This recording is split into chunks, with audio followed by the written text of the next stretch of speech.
I'm Bryan Hubbard. And I'm Lynne McTaggart, and welcome. We are What Doctors Don't Tell You. Yes, so welcome indeed. This is our 9th podcast and vlog.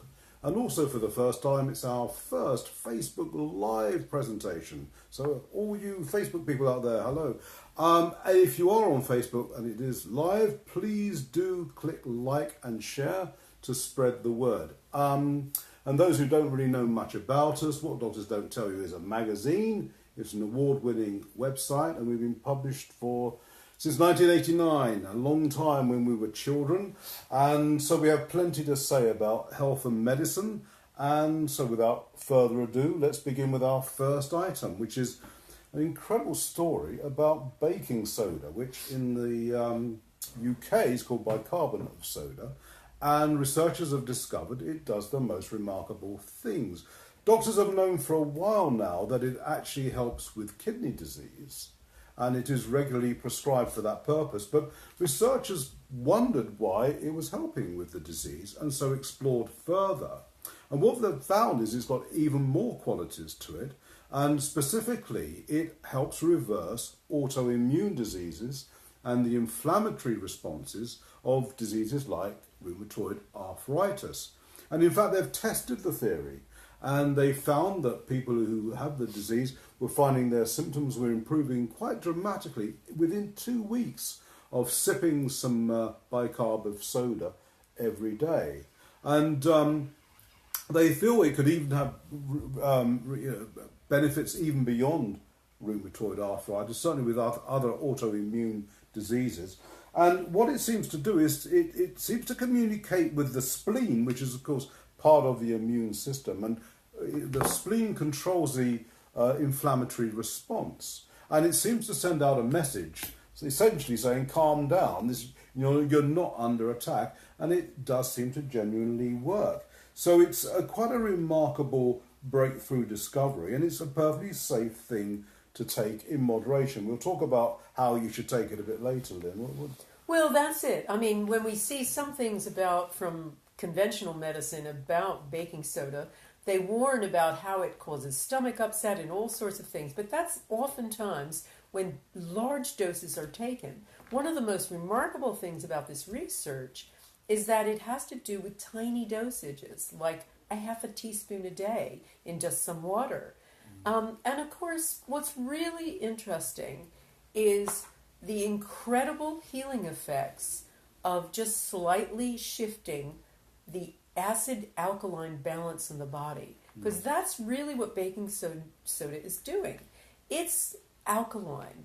It creates greater alkalinity in the body. And if you listen to a lot of nutritionists these days, they're always talking about having many more fruits and vegetables and all the kinds of foods that create more alkaline in the body and less acid. And of course, lots of meats and dairy are all very acidifying foods.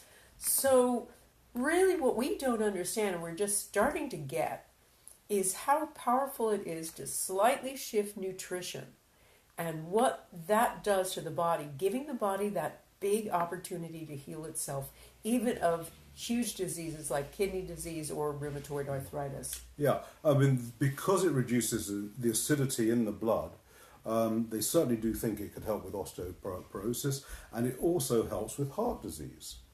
So it is quite a remarkable substance. And that's so interesting. Yeah. Interesting thinking about how it could help with osteoporosis, because just think about it a little bit. What are most doctors telling women to do? Drink more milk because it's got calcium. Milk is very acidic in the body, and that's just possibly making the problem worse. So this is really a nice gateway to a lot of good new theories about how something so small can have such huge effects on health and all manner of diseases. And of course, the remarkable thing is it was first developed really as a raising agent for breads and cakes. And then subsequently to that, they discovered it's also pretty good at clearing out drains if you add vinegar with it. And it also clears your oven. It's a good oven cleaner. So that means you do have to treat it with great respect. And the what you should be doing is taking no more than half a teaspoon a day in water.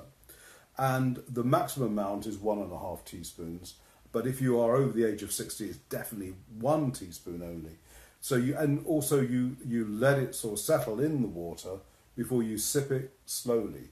Treat this stuff with respect, but if you do, it seems like it has quite major health benefits. And if you do get some health benefits, make sure to write us in on this Facebook page and let us know what's going on with you. Yeah, so look, that ends our live broadcast with Facebook. So thank you, Facebook people, for watching. Do tell your friends about us. We're now going to carry on with the podcast with lots of other items, which will be available shortly. And that you can download via our website, which is wddty.com. So take a look on our website if you haven't anyway, but that from there you can get the podcast and previous podcasts as well. This is our 9th one. And stay tuned to What Doctors Don't Tell You. And thanks again for watching. And thank you, everybody else, for carrying